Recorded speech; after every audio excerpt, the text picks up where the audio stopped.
یہ اس وقت کا ذکر ہے جب زمین پر اللہ کے صرف 2 سچے مومن باقی تھے، حضرت ابراہیم علیہ السلام۔ اب وقت تھا ہجرت کا۔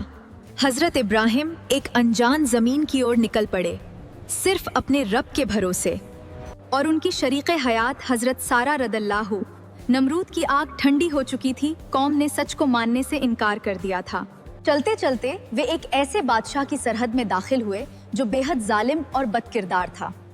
اس کا ایک خوفناک قانون تھا، جو بھی خوبصورت عورت دکھے اسے چھین لو، اور اگر اس کے ساتھ اس کا شوہر ہو تو اسے قتل کر دو۔ حضرت ابراہیم نے حضرت سارہ سے کہا، خدا کی قسم، اس پوری سرزمین پر تمہارے اور میرے سوا کوئی دوسرا مومن نہیں ہے، اس لیے ہم دین کے رشتے سے بھائی بہن ہیں۔ اگر کوئی پوچھے تو کہنا کہ میں تمہارا بھائی ہوں۔ یہ جھوٹ نہیں تھا، بلکہ ایک توریہ حکمت عملی تھی تاکہ جان اور ایمان دونوں محفوظ رہیں۔ وہی ہوا جس کا ڈر تھا۔ بادشاہ کے سپاہی حضرت سارہ کو لے گئے۔ ایک کا غرور تھا اور دوسری طرف ایک نہتھی عورت۔ اس کا سہارا صرف عرش والا تھا۔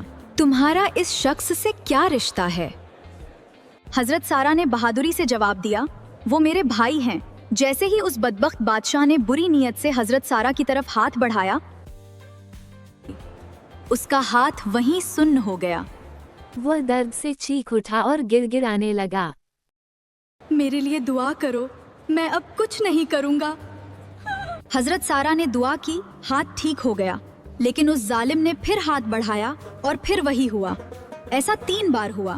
اللہ نے اپنی بندی کی حفاظت ظالم کے اپنے ہی دربار میں کی۔ بادشاہ خوف سے کانپ اٹھا اور چلایا، تم کسی انسان کو نہیں بلکہ کسی روح یا معجزے کو میرے پاس لے آئے ہو۔ ظالم نے ہار مان لی اور حضرت سارہ کو باعزت واپس بھیج دیا۔ ساتھ ہی اس نے اپنی بیٹی حضرت حاضرہ کو بھی تحفے میں دیا۔ یہ وہی حضرت حاضرہ تھیں جن سے آگے چل کر حضرت اسماعیل علیہ السلام پیدا ہوئے اور مکہ کی وادی آباد ہوئی۔ یہ واقعہ گواہ ہے کہ جب دنیا کے سارے راستے بند نظر آئیں تب بھی ایک دروازہ کھلا رہتا ہے۔ جو اللہ پر بھروسہ کرتا ہے، اللہ اس کے لیے کافی ہو جاتا ہے۔ آپ کو ویڈیو اچھا لگا ہو تو لائک اینڈ سبسکرائب کریں، اور ایسے ہی ویڈیو کو دیکھنے کے لیے فالو کر۔ جزاک اللہ خیر۔